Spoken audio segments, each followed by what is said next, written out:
Thank you for tuning into this live reporting intended to exposing the people who run the League from the shadows. The League is run by two people from the shadows that despise everything about the Billdozer and what he stands for. Those things being honesty, family, and integrity.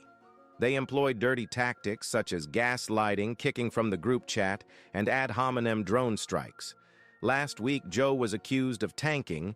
At first, the two were defending Joe with such vigor even though he was clearly guilty that we just assumed they were either defending a friend, being stubborn, or a concoction of the two.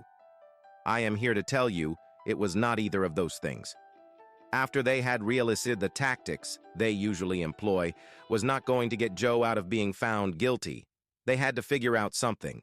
Billdozer was on the cusp of his first bottom four finish, which gives you a 25% chance at the #1 overall pick.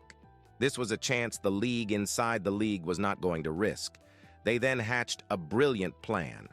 Gaslight Tony by telling him how cool-tempered he is, something Tony is very well known for, and create a triumvirate to decide Joe's fate, completely ignoring the Tone's law we as a League voted on.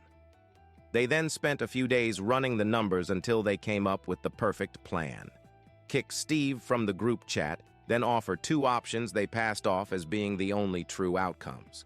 One being a vote-to-vote on another vote inside a vote, intentionally convoluted and vague.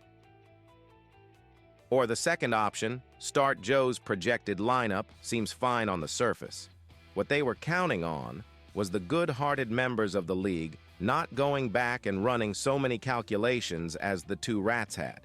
Because if they went back and started Joe's projected lineup, it would flip certain decisions that weren't considered tanking at all, such as Jordan Love over Herbert against the Ravens and the Packers defense over the Chiefs.